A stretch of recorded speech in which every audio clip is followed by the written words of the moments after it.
Mari kita buka Alkitab kita di dalam kitab Injil Markus pasal yang kelima. Markus pasal yang kelima, ayat yang pertama mulai.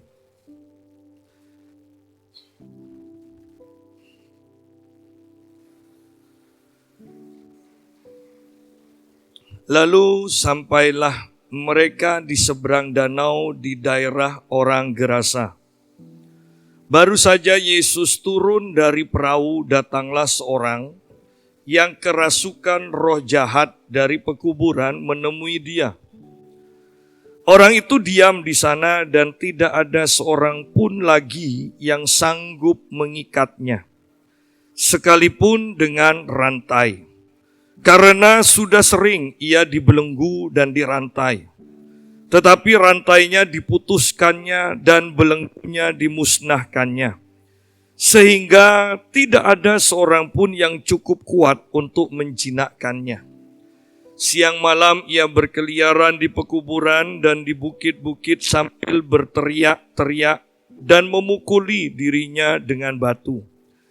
Ketika ia melihat Yesus dari jauh, berlarilah ia mendapatkannya lalu menyembahnya. Dan dengan keras ia berteriak, "Apa urusanmu dengan aku, hai Yesus, anak Allah yang maha tinggi? Demi Allah jangan siksa aku." Karena sebelumnya Yesus mengatakan kepadanya, "Hai engkau roh jahat, keluar dari orang ini." Kemudian Yesus bertanya kepada orang itu, "Siapa namamu?" Jawabnya, "Namaku Legion, karena kami banyak."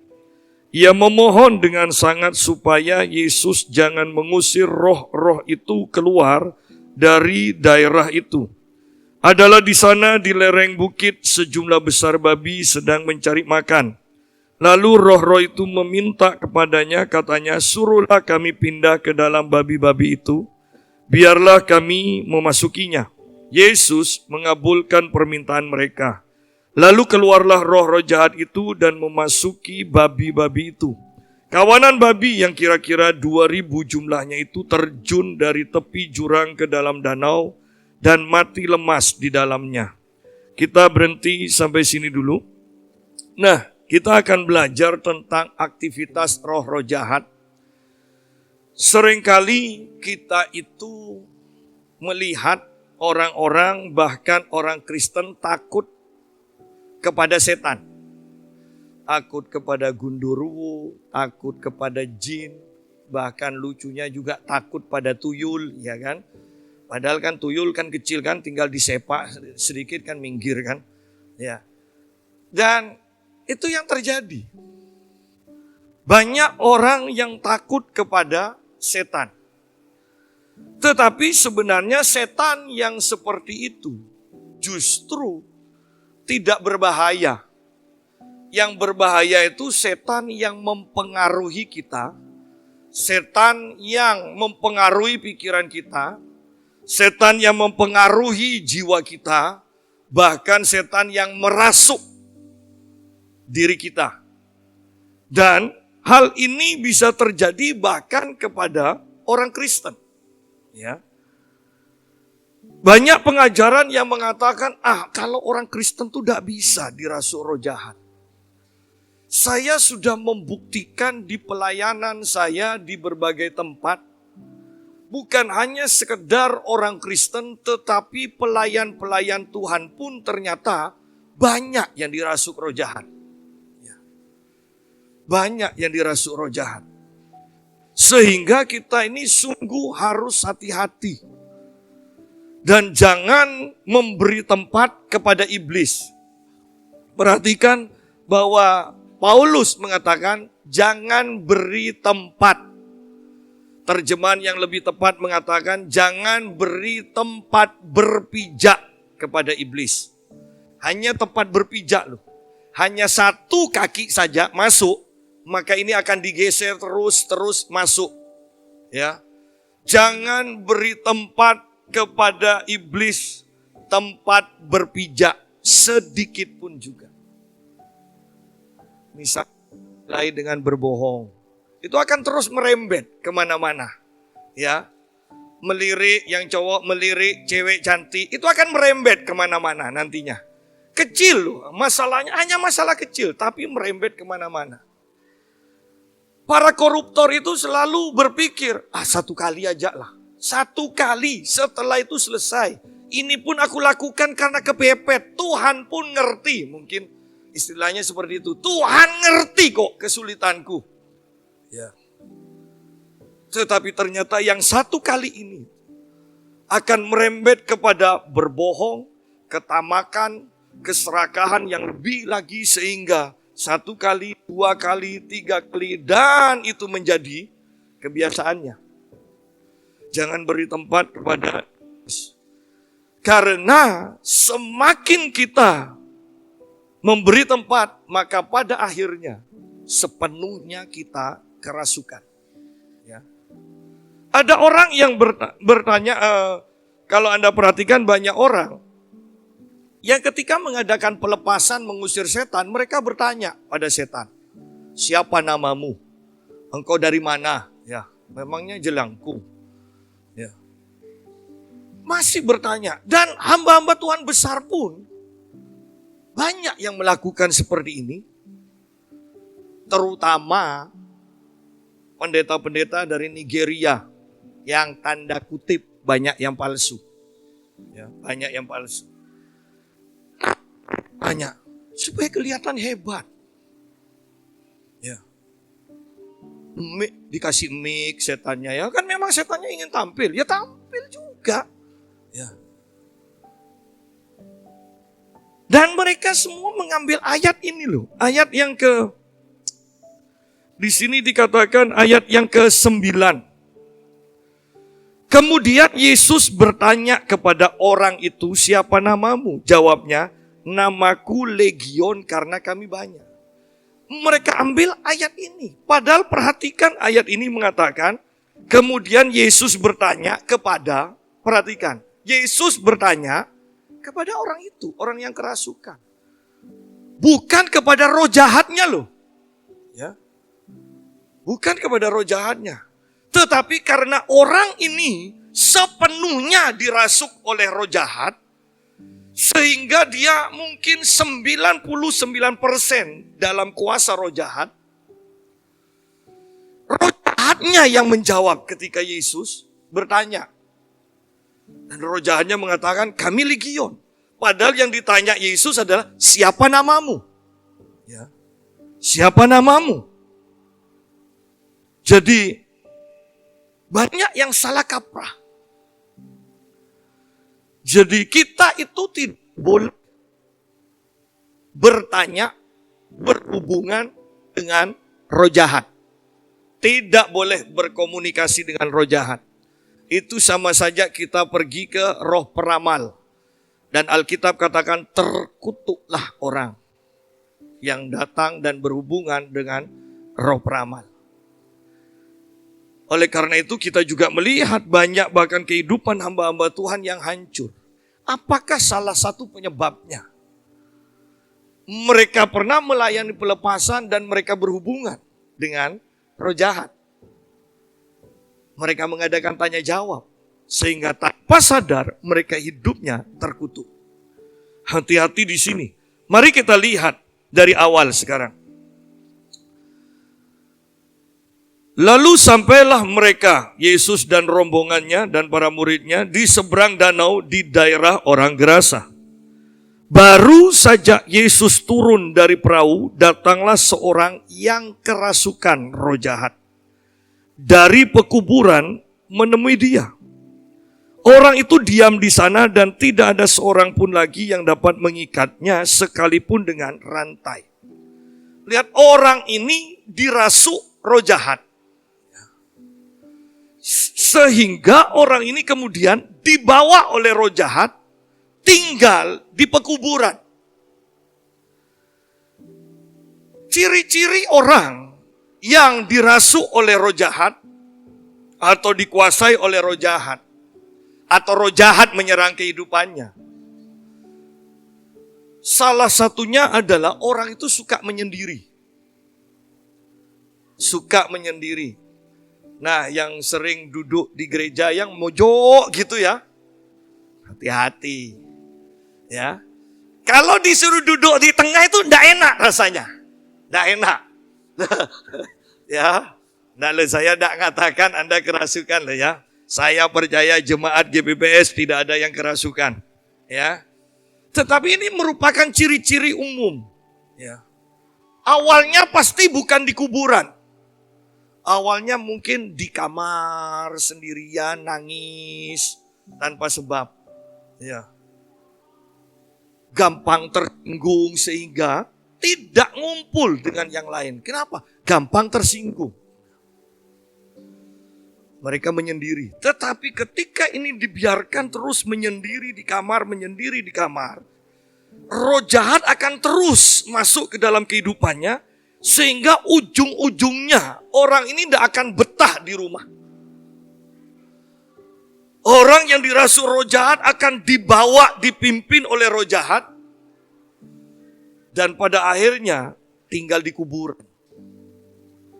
Di tempat yang sepi, di tempat yang atmosfernya penuh dengan suasana kematian. Otomatis orang ini tidak bisa bersuka cita. Ya, orang ini tidak bisa bersuka cita. Ini yang bahaya. Kalau hanya gundurwo jin, sudahlah, usir dalam nama Tuhan Yesus saja. Ya, beres sudah. Tetapi kalau yang sudah ada di tubuh manusia, ini yang repot, bahkan kadang sukar untuk dikenali. Orang itu diam di sana, ayat 3. Dan tidak ada seorang pun lagi yang sanggup mengikatnya sekalipun dengan rantai. Orang yang dikuasai roh jahat itu mempunyai kekuatan lebih daripada umumnya. Lihat kalau Anda melihat pelepasan, kadang ya, orang itu yang sudah dirasuk roh jahat dipegang orang yang jauh lebih besar, bahkan bukan hanya satu aja, mereka memberontak. Ya. Mereka bisa lepas. 7 anak Skewa ketika mencoba untuk mengusir roh jahat dari satu orang saja yang kerasukan roh jahat.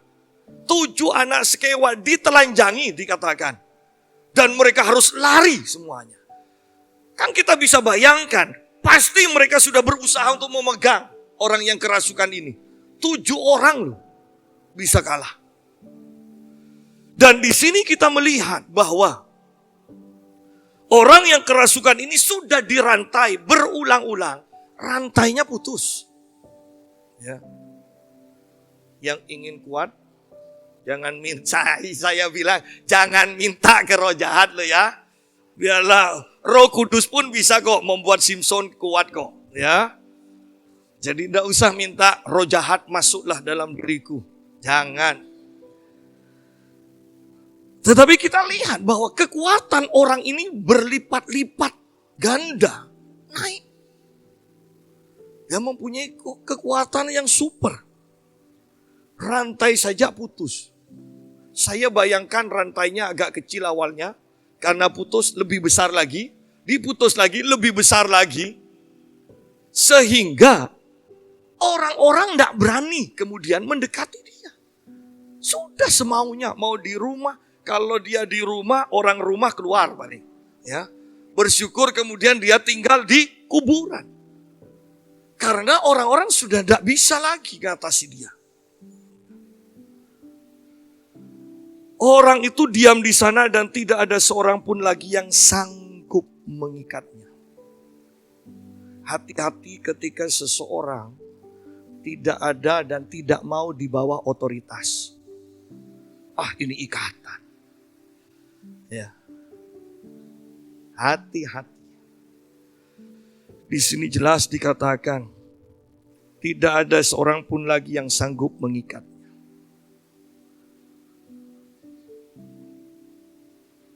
Banyak orang yang ingin kebebasan mutlak. Bahkan saya mengenal hamba-hamba Tuhan, beberapa Dan satu yang saya kenal pasti. Saya anjurkan kepada dia, cobalah kamu masuk ke sebuah gereja dan tunduk di sana jadi jemaat. Udah, saya di bawah pimpinan langsung Tuhan. Apa gereja banyak yang tidak benar, Pak? Cobalah kamu ngasih perpuluhan, tunduk di bawah sebuah gereja. Enggak. Ada apa saya memperkaya hamba-hamba Tuhan? Saya memberi persembahan kepada Tuhan. Tuhan tidak perlu uang. Sidang jemaat. Dan akhirnya saya perhatikan kemudian setelah beberapa lama saya menjauh. Orang-orang ini tidak bisa dipimpin sudah. Dan beberapa teman-temannya juga mulai menjauh. Dan dia tetap mengatakan, saya tidak peduli sama semua orang. Saya dengar suara Tuhan langsung. Saya hanya di bawah Tuhan. Wah, repot sudah. Jadi perhatikan, ketika seseorang tidak mau tunduk, ketika anak tidak tunduk kepada orang tua, ketika istri tidak tunduk pada suami, ketika jemaat tidak tunduk kepada satu gereja, satu pimpinan di sebuah gereja, maka lihat di sini, inilah aktivitas roh jahat atas hidupnya. Orang itu tidak mau tunduk. Bahkan Lucifer pun ketika dia menjadi pimpinan malaikat, seharusnya dia tunduk di bawah otoritas Allah. Dia tidak mau tunduk. Tidak mau tunduk. Seakan-akan kalau kita mengatakan, saya punya semuanya. Saya hanya tunduk kepada orang yang lebih dari saya. Repot. Jadi di sini lihat bahwa tidak ada seorang pun lagi yang sanggup mengikatnya. Orang ini bebas mutlak, tanda kutip, bebas mutlak. Tidak ada di bawah otoritas seorang pun. Keluyuran kemana-mana, ke kuburan, keluyuran. Di kota-kota besar banyak jemaat yang tidak diam di satu gereja loh. Keluyuran kemana-mana. Keluyuran. Sampai ada seseorang yang WA saya begini, Pak. Kalau orang ini jual ini berdosa atau enggak? Ya, saya jawab. Saya tidak bisa menghakimi berdosa atau tidak. Selama pemerintah mengizinkan. Bahkan ketika jual rokok pun, saya mau katakan, ya kita tidak mengajarkan kita boleh rokok, tidak boleh. Tetapi ingat, orang yang menjual rokok itu berdosa atau tidak? Tidak, karena sama pemerintah diizinkan kan? Tetapi lihat, bukan soal boleh tidak boleh lagi. Seiring dengan pertumbuhan kerohaniannya nanti, hati nuraninya akan mengatakan jangan, berhenti, tidak usah jual itu lagi. Tetapi ketika orang itu menjual, dosa atau tidak? Dosa, tidak dosa. Karena pemerintah mengizinkan. Iya kan? Pemerintah mengizinkan kok. Dan orang ini tanya semua, Pak ini anak Tuhan tapi kok jual ini, tapi kok jual ini. Saya katakan begini, Ibu, kalau bukan tanya, bukan diri ibu sendiri, bukan keluarga ibu, tidak usah ikut urusan orang lain. Dan dia tidak ada B langsung hilang dari hadapan saya. Hilang. Dan inilah orang yang tidak mau tunduk kepada sebuah gereja. Keliling sana sini, keliling sana sini, sana sini. Anda bisa bayangkan kalau orang keliling terus. Yang satu akan mengatakan, wah itu jelek. Wah kita tahu. Wah itu jelek. Yang kita sekarang nanti ini yang kita katakan, kata si A, si B, si A jelek. Kita pergi ke si C. Si C kasih tahu, wah ini kelemahannya B begini. Wah kita tahu, si B jelek. Kita pergi ke D. D mengatakan, si C begini. Kita katakan, si C jeleknya di sini. Anda akan merasa hebat. Tunduk pada satu otoritas. Apakah kalau Anda melihat istri orang lain lebih baik dari istri Anda akan meninggalkan istri Anda? Tunduk di bawah satu tempat, di bawah satu otoritas. Perhatikan. Ayat ini dengan jelas mengatakan, orang yang kerasukan ini tidak ada yang sanggup mengikatnya. Engkau kalau tidak mau tunduk dan tidak bisa tunduk pada satu otoritas, itu menandakan ada aktivitas roh jahat atas kehidupan kita. Ya, itu yang berbahaya. Kenapa? Bayangkan aktivitas roh jahat dalam diri kita. Ini bukannya membuat kita tersiksa, ya, tanda kutip, bukan membuat kita tersiksa, tapi membuat kita selalu merasa benar. Sehingga aktivitas roh jahat ini akan membuat kita semakin jauh dari Tuhan dan tidak akan bertobat. Bersyukur Yesus datang. Kalau tidak, orang ini akan terus bebas. Orang ini akan terus bebas. Orang itu diam di sana dan tidak ada seorang pun lagi yang sanggup mengikatnya. Setiap kita harus tunduk di bawah otoritas, bahkan kita sebagai bangsa Indonesia tunduk pada otoritas di negara ini. Tunduk kepada presiden. Jangan selalu menyalahkan presiden, merasa lebih pintar, padahal belum pernah jadi camat. Ya, sudah kok pintar nyalahkan presiden.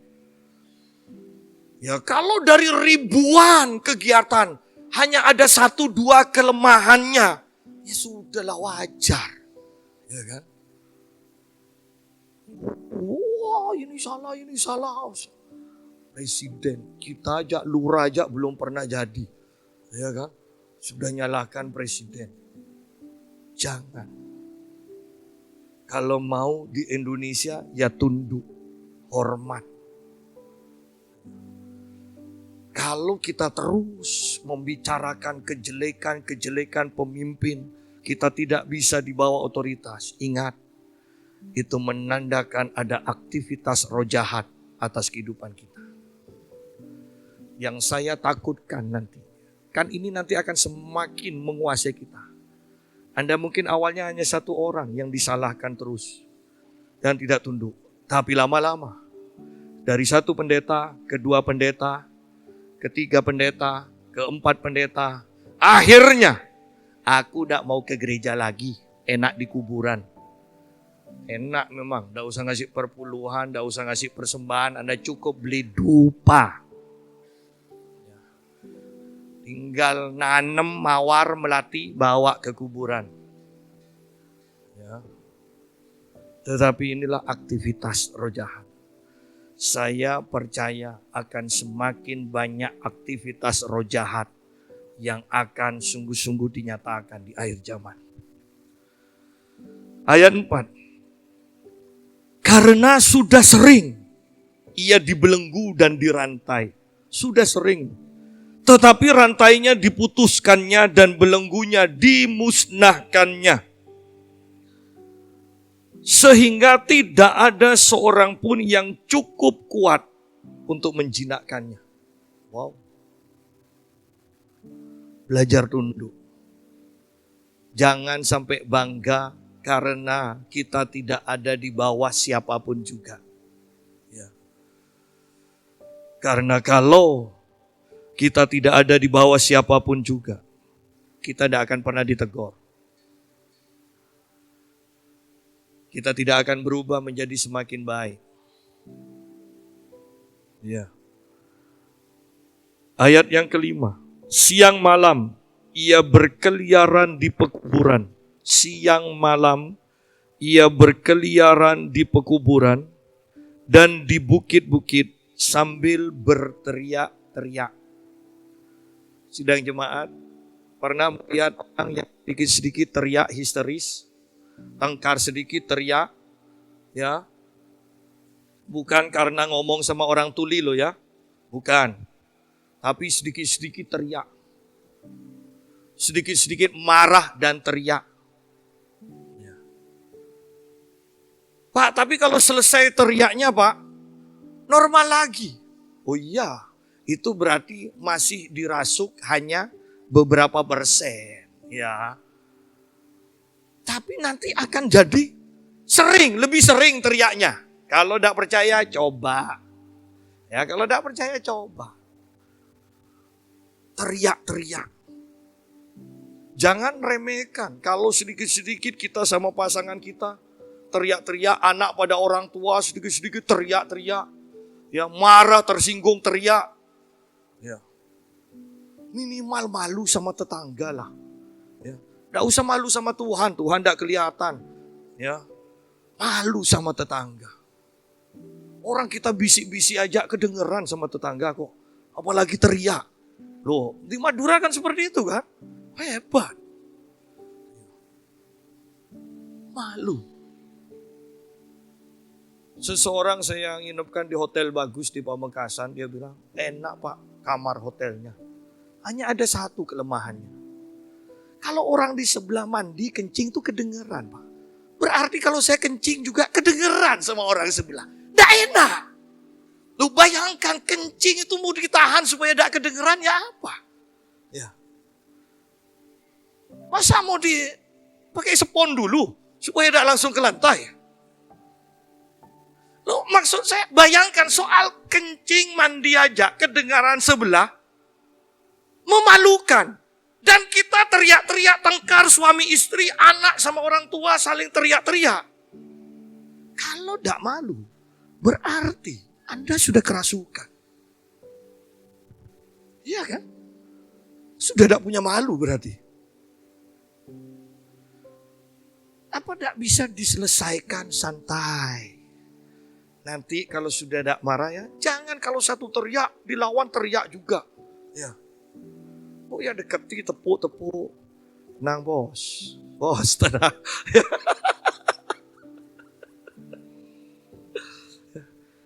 Ingat orang ini, orang yang cukan dikatakan.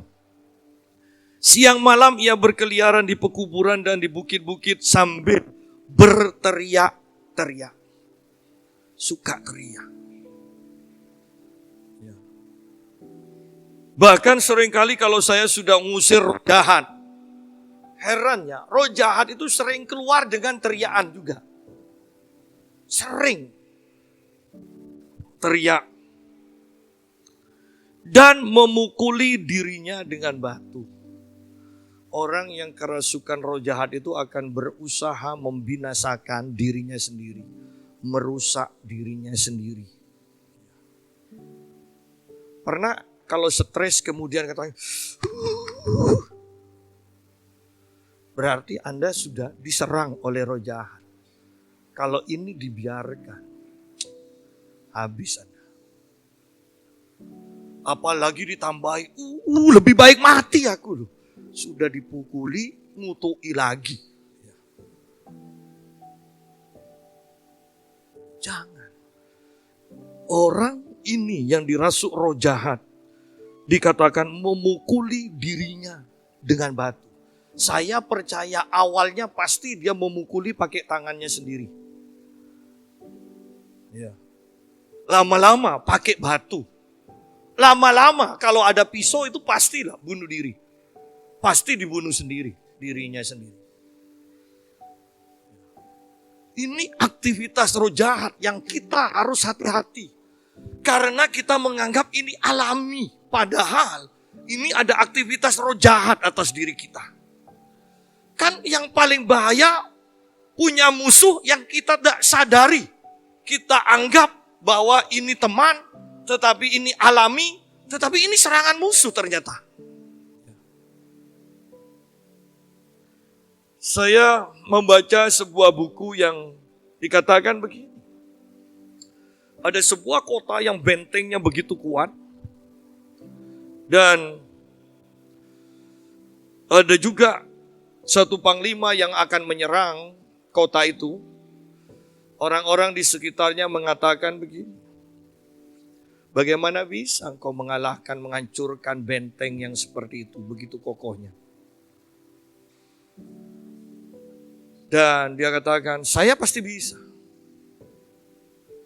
Temannya katakan, orang-orang sudah, raja-raja sudah, berapa raja berusaha untuk menghancurkan benteng itu dan mereka semuanya gagal.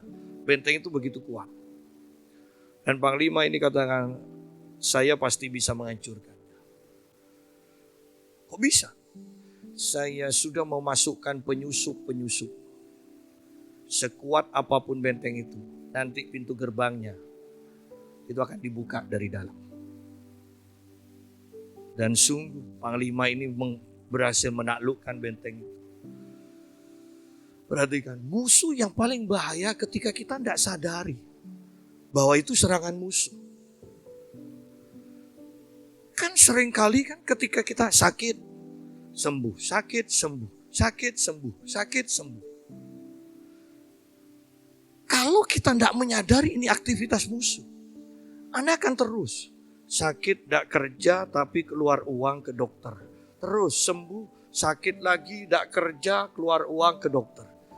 Lama-lama Anda penyakitan, uang Anda pun habis. Kalau uang Anda habis, ingat rumah tangga sekarang tidak bisa hanya dipupuk dengan cinta. Ya. Kalau keuangan kita habis, rumah tangga pun bisa-bisa mulai cekcok sudah. Mulai tengkar. Kalau sudah tengkar, maka akan saling teriak. Kalau sudah saling teriak, kemudian pulang ke rumah masing-masing, ke rumah orang tua. Tidak lama kemudian pergi ke pengadilan, cerai. Berarti saya tadi pagi sudah katakan, setan itu selalu kerjanya tim. Tidak pernah sendiri, satu tim. Jangan remehkan serangan pertama. Anda harus cepat sadar. Ketika Anda berusaha gagal, ingat, jangan-jangan ada aktivitas roh jahat yang menyerang kehidupan kita. Kan kita seringkali mengatakan begini, atau menyadarilah. Heran ya, padahal kerja rajin, sungguh-sungguh, sudah doa, ya, irit, apalagi kok selalu gagal. Tempat strategis, tapi kok masih sepi. Jangan ada serangan roh jahat. Ya. Jadi di sini kita lihat siang malam ayat yang kelima. Ia berkeliaran di pekuburan dan di bukit-bukit sambil berteriak-teriak dan memukuli dirinya dengan batu. Ketika ia melihat Yesus dari jauh, berlarilah ia mendapatkannya lalu menyembahnya. Banyak orang dirinya itu diserang oleh roh jahat atau dikuasai oleh roh jahat, tetapi tetap bisa datang kepada Tuhan. Orang ini sepenuhnya sepenuhnya dikuasai roh jahat, tetapi secara alaminya sebagai manusia, ketika dia melihat Yesus, dia datang menyembah Yesus. Jangan berpikir karena kita orang Kristen, kita katakan, ada roh Tuhan di dalam diriku. Bisa jadi orang Kristen pun di dalam dirinya ada aktivitas roh jahat yang begitu kuat. Orang nih, lihat di sini. Ketika ayat 6, ketika ia melihat Yesus dari jauh, berlarilah ia mendapatkannya lalu menyembahnya. Berapa banyak orang yang datang menyembah Tuhan, tapi kemudian besoknya melakukan dosa lagi, nipu lagi, berzinah lagi, ya kan? Minggu ke gereja lagi menyembah Tuhan. Malamnya diskotik kan, narkotik, semuanya bisa terjadi. Lihat, orang ini pun sepenuhnya dikuasai roh jahat, tetapi ketika melihat Yesus, dia datang. Banyak orang Kristen yang kita kalau mau jujur, tidak rohani. Tapi rajin. Tapi rajin. Kadang sebagai pelajaran aja. Kadang kalau saya lihat film cerita itu ya, tentang gangster ya, ketua mafia. Kalau ke gereja aktif duduk paling depan ya. Tapi di tengah-tengah itu sudah merintah. Sementara anak buahnya diperintah membunuh seseorang, dia sendiri di gereja. Sama kok. Sebetulnya intinya sama, Pak saya tidak sejahat itu. Oh iya, kita bisa menyembah Tuhan. Datang kepada Tuhan. Tetapi masih sering teriak-teriak. Kita bisa datang kepada Tuhan. Tetapi Anda tunduk pada otoritas atau tidak? Kita datang menyembah kepada Tuhan. Tetapi Anda minder atau tidak? Sidang jemaat, hati-hati dengan aktivitas roh jahat yang seperti ini. Saya tekankan, kalau hanya seperti jin, seperti gundurwo, apapun yang Anda bisa sebut, ratu pantai selatan, segala macam, sudahlah. Roh Tuhan yang ada di dalammu lebih besar dari semua roh itu.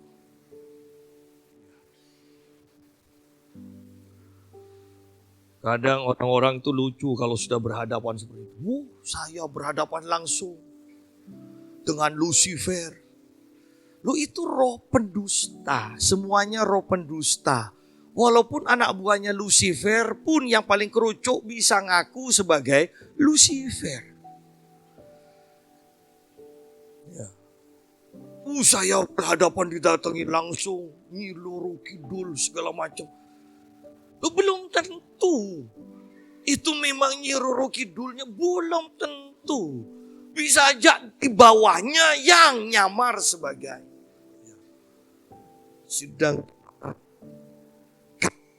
seperti itu saya katakan,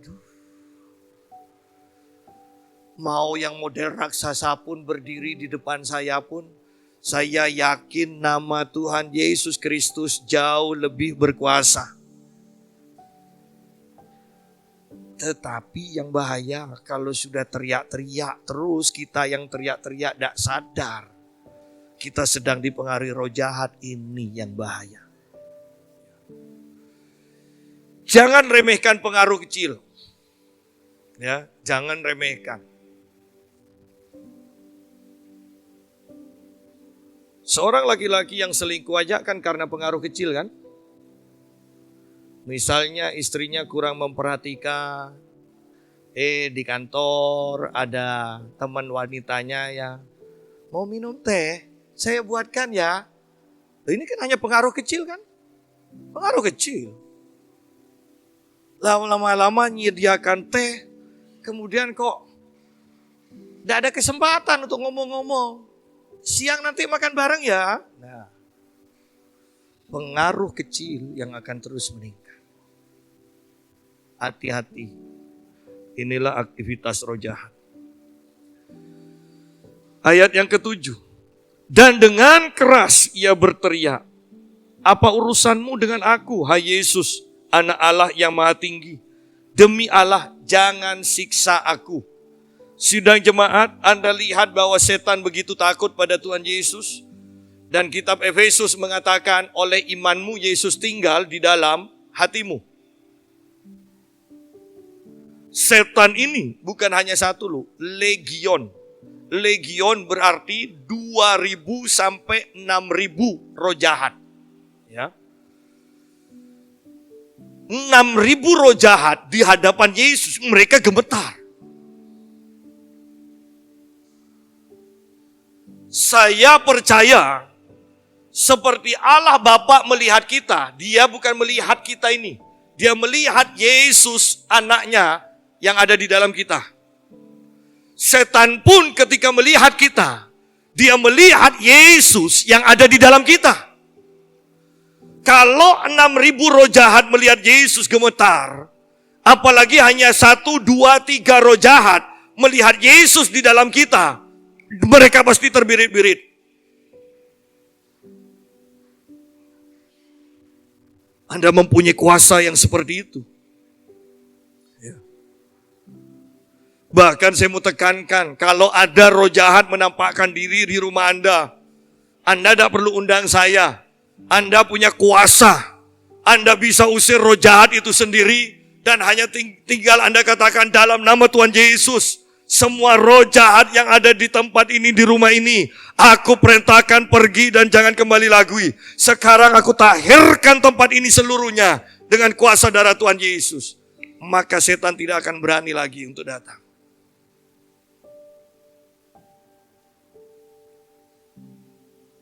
Setan selalu menyamar. Ketika kakak saya Yohana meninggal, itu bau obat sampai beberapa hari pun kadang hilang. Kadang kalau malam, kadang siang, itu muncul bau obat. Sampai pembantu saya katakan, seperti bau rumah sakit. Aduh, Nek Linda datang. Itu selalu sekitar jam 10, jam 11 itu bau. Satu saat saya pulang dari pelayanan jam 1, saya masuk kok bau obat dan merinding. Loh, ini tidak beres berarti. Ya, saya awalnya hanya ganggu-ganggu pembantu saya, sekarang saya rasakan sendiri tidak beres. Saya kemudian usir dan saya olesi minyak pintu-pintunya. Dan sejak itu tidak ada lagi. Ingat loh ya, bukan kakak saya Yohana jadi setan, bukan datang. Tetapi roh jahat sering nyamar di mana ada kesempatan. Kita punya otoritas. Ketika kita tunduk pada otoritas, maka kita punya otoritas. Tidak ada tentara yang mengaku, saya jenderal. Di bawah siapa? Anda dari negara mana? Oh, saya tidak tergabung dari negara manapun. Tidak ada. Ya, tidak ada. Anda harus menjadi warga negara. Anda harus mulai di bawah pimpinan tentara kan. Nanti naik. Baru. Itu pun tetap di bawah otoritas presiden. Tidak bisa kemudian, oh saya jenderal. Tidak ada di bawah siapapun juga. Tidak bisa. Bisa. Nah, kembali kepada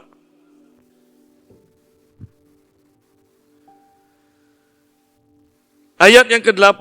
Karena sebelumnya Yesus mengatakan kepadanya, hai engkau roh jahat, keluar dari orang ini. Ya. Keluar dari orang ini. Dan roh jahat itu ketakutan. Dia katakan, jangan siksa kami. Yesus tidak berkata-kata, tidak jawab. Yesus langsung usir. Seringkali Anda baca dalam kitab Injil kan, Yesus ketika mengusir setan, dia tidak pernah memberi kesempatan setan untuk berbicara. Ya. Jadi Yesus langsung mengusir setan dan tidak izinkan setan itu berbicara. Sayangnya kita mendapatkan contoh yang salah dari beberapa hamba Tuhan. Oh, ngomong-ngomong sama setan. Kemudian disiarkan. Itu hal yang salah. Kalau bisa omong-omong dan panjang seperti itu, kan panjang kadang kan? Kalau Anda yang lihat YouTube itu kan panjang, ngomong-ngomong sama setan, berarti akrab. Iya kan? Berarti akrab itu.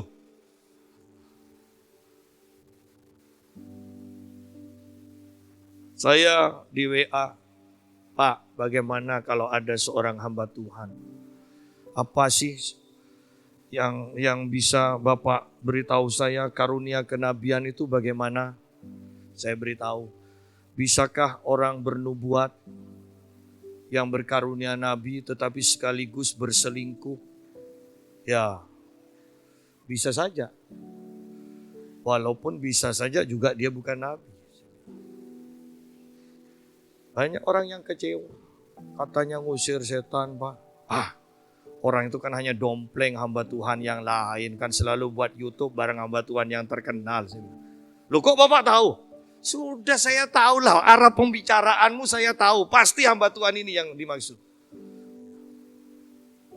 Usir setan, bernubuat, tapi selingkuh tetap jalan.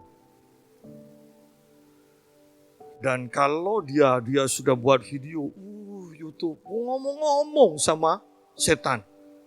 Ngomong-ngomong. Saya mau tekankan, ketika Anda mengusir setan, jangan beri kesempatan setan ngomong. Usir aja. Ya, di dalam nama Tuhan Yesus, dan setan itu pergi. Ayat 9, kemudian Yesus bertanya kepada orang itu, siapa namamu?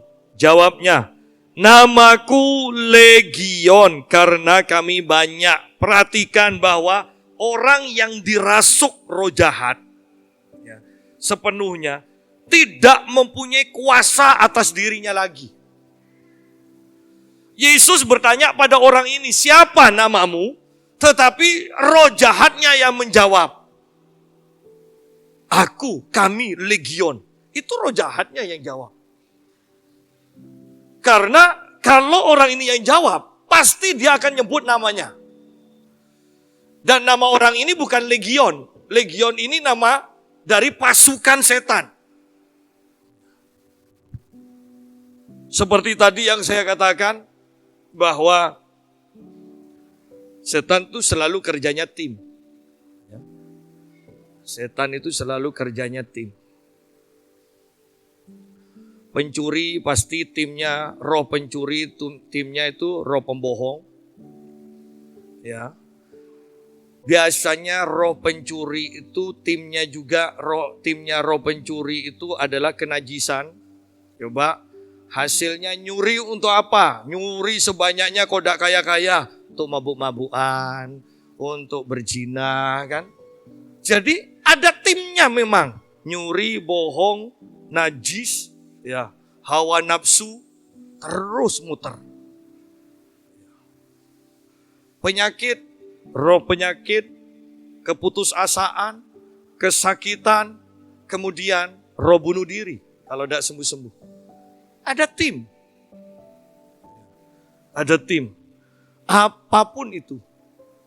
Roh jahat jarang yang bekerja sendiri. Roh jahat bekerjanya tim. Ya.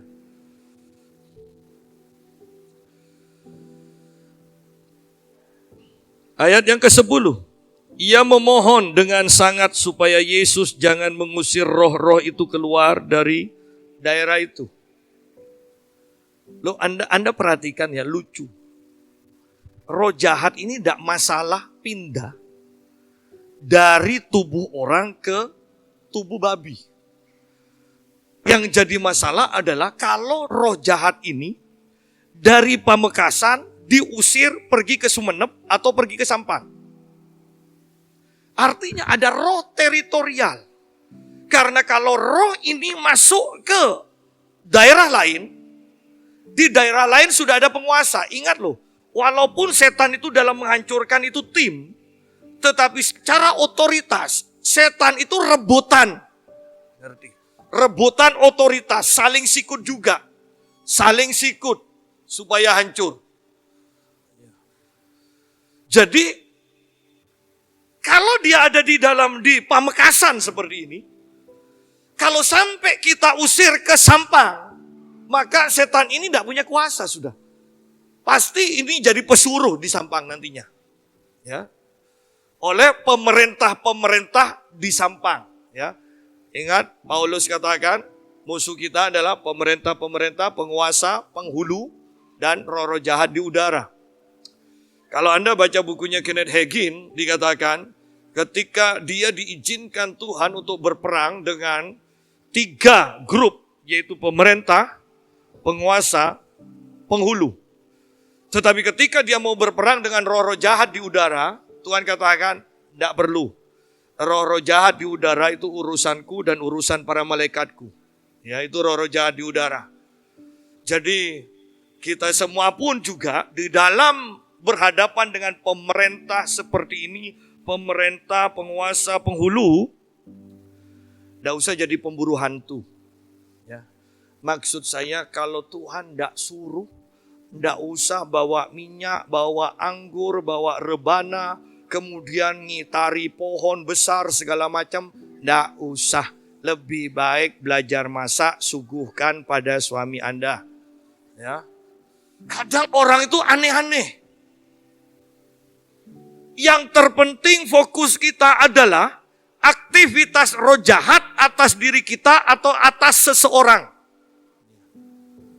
Kalau untuk urusan penguasa daerah, itu urusan nanti kepekaan kita ketika Tuhan suruh kita berangkat. Kalau Tuhan tidak suruh, tidak usah.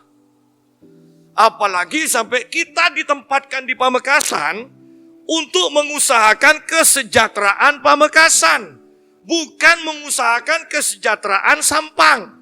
Bukan, bahkan ada orang yang dari Pamekasan disuruh Tuhan katanya loh. Sampai pergi ke Jakarta, pergi Kalimantan, pergi ke Bali hanya untuk mendoakan. Kemudian merasa sudah menang dan bersaksi, wah saya disuruh Tuhan. Dan saya mendoakan, wah penguasa udaranya sudah dihancurkan. Tapi, kok secara jasmani tidak kelihatan?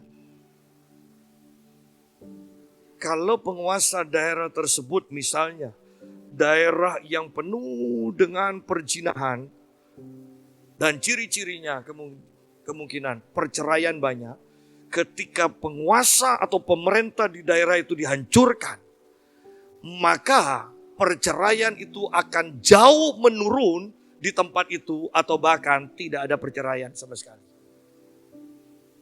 Kalau itu masih terjadi, berarti kita tidak bisa mengklaim, wah kita mengalami kemenangan. Tidak bisa.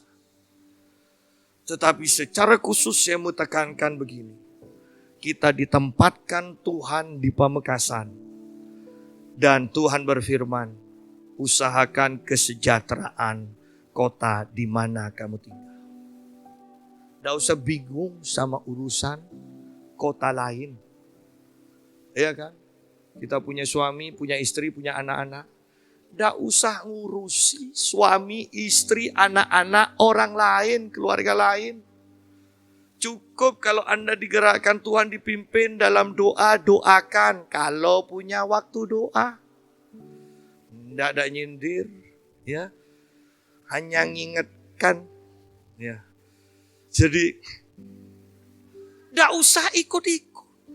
Seperti tadi saya katakan, orang jualan kok. Dia sendiri tidak nyumbang untuk buka usaha kok. Ikut-ikut itu loh. Sudah, tidak usah ikut-ikut. Ya. Jadi hati-hati di sini. Ayo kita ayat 10. Ia memohon dengan sangat supaya Yesus jangan mengusir roh-roh itu keluar dari daerah itu. Seandainya roh jahat ini bisa mati,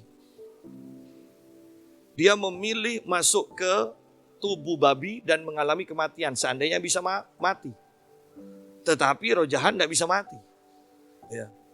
Tetapi Anda lihat di sini, mereka lebih rela masuk ke babi dan mati. Istilah saya ya, mati bersama babi daripada keluar dari daerah kekuasaannya.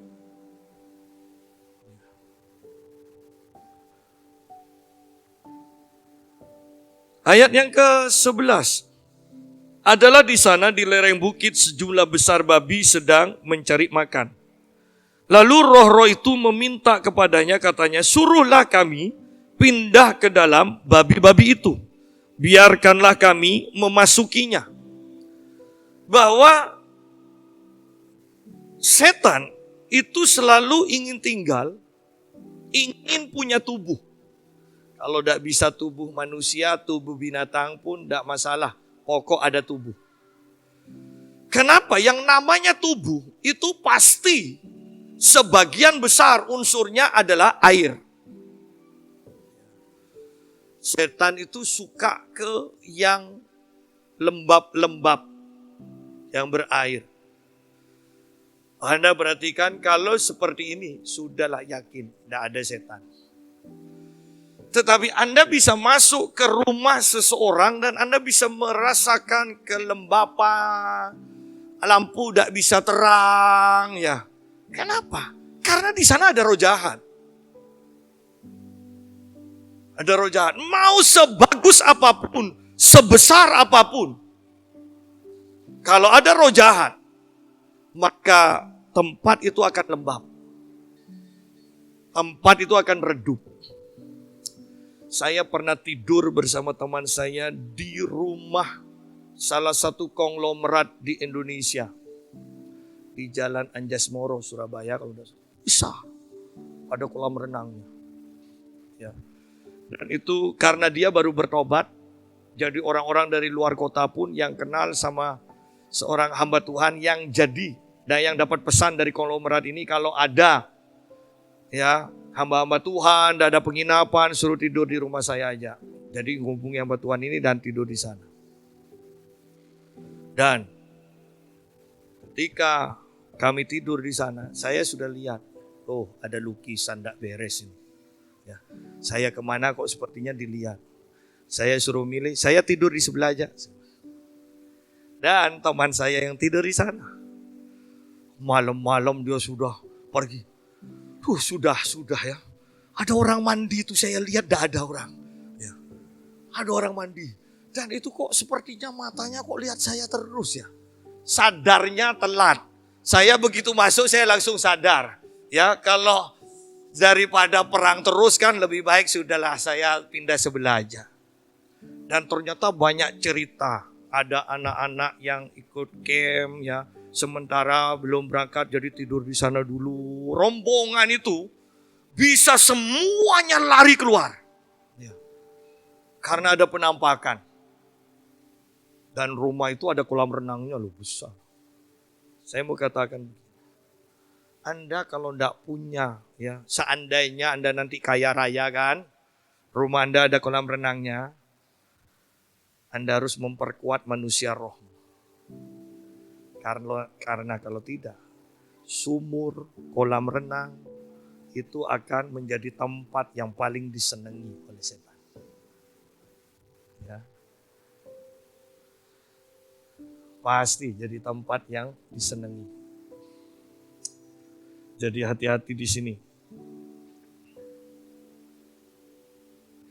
Nah, setan ini memilih babi.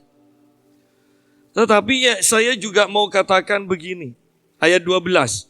Lalu roh-roh itu meminta kepada Yesus, katanya, suruhlah kami pindah ke dalam babi-babi itu, biarkanlah kami memasukinya. Yesus mengabulkan permintaan mereka. Seringkali saya katakan, Anda untuk yang pendoa, yang sedang berdoa, belum dapat jawaban dari Tuhan, teruslah berdoa. Kenapa? Karena setan aja minta kepada Tuhan, dikabulkan. Apalagi kita, anak-anaknya. Ya kan? Tidak usah minta masuk ke babi loh ya. Minta babi aja ke Tuhan. Ya, jangan salah minta. Tuhan biarkan saya masuk ke babi. Jangan, biarkan babi masuk ke saya. Ya.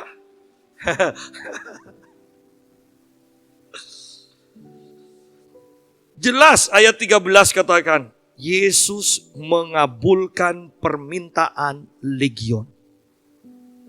Apalagi kita. Ya, apalagi kita. Belum dikasih Pak, sudah terus doa, yakin. Legion berdoa aja. Ya, ini kan berdoa kan istilahnya. Legion berdoa aja dikabulkan. Apalagi kita, anak-anak kesayangannya. Orang-orang benar berdoa, pasti Tuhan kabulkan. Lalu keluarlah roh-roh jahat itu dan memasuki babi-babi itu. Kawanan babi yang kira-kira 2.000 jumlahnya itu terjun dari tepi jurang ke dalam danau dan mati lemas di dalamnya. Seandainya kedatangan Tuhan Yesus terlambat sedikit aja, orang gila ini pasti mati. Ingat loh, dia sudah sering sampai memukuli dirinya pakai batu. Berarti memang setan ingin orang ini mati. Ini hanya puncaknya saja. Ya, puncaknya. Mau masuk ke babi atau tidak, pasti memang setan ini sedang menggiring orang ini untuk bunuh diri. Kalau tidak sama babi, saya percaya ini waktunya juga setan atau legion ini membawa orang gila ini untuk terjun sebenarnya.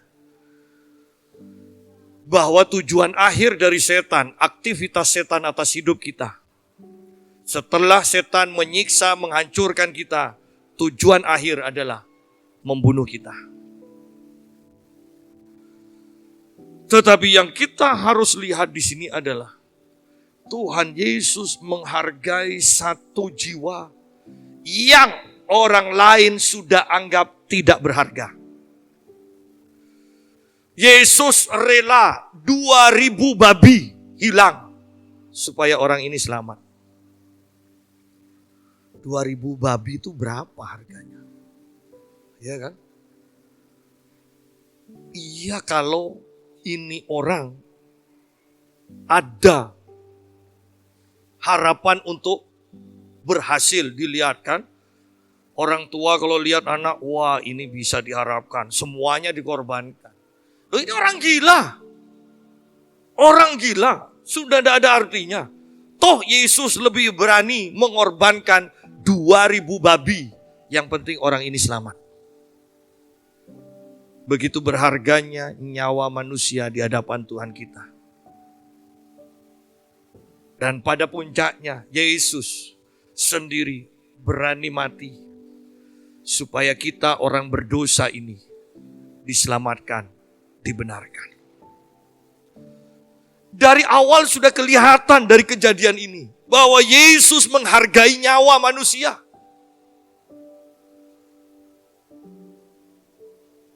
Dia rela mengorbankan 2.000 babi. Banyak orang yang tidak mempunyai pikiran seperti Tuhan Yesus. Buktinya nanti kita tidak bahas. Buktinya nanti Yesus diusir oleh orang-orang di Gerasa ini. Yang punya babi. Ya, merasa dirugikan. Bagi Yesus 2.000 itu hilang. Dapat 1 jiwa. Untung besar. Bagi manusia yang serakah, tanda kutip, bahwa harta lebih penting daripada nyawa. Oleh karena itu, ayo percaya, berharap, andalkan Tuhan. Jangan mengandalkan manusia. Karena kebanyakan manusia ketika engkau tidak bisa mendatangkan keuntungan, engkau dianggap beban. Tetapi Tuhan tidak seperti itu. Tuhan bisa dipercaya. Dia akan menolong kita. Dia akan membebat kita. Dia akan memberkati kita. Percaya, andalkan Tuhan. Lebih baik 2.000 babi hilang. Seandainya Tuhan, istilah kasarnya, lebih baik saya kehilangan 1 triliun, 2 triliun. Yang penting 1 orang gila ini diselamatkan.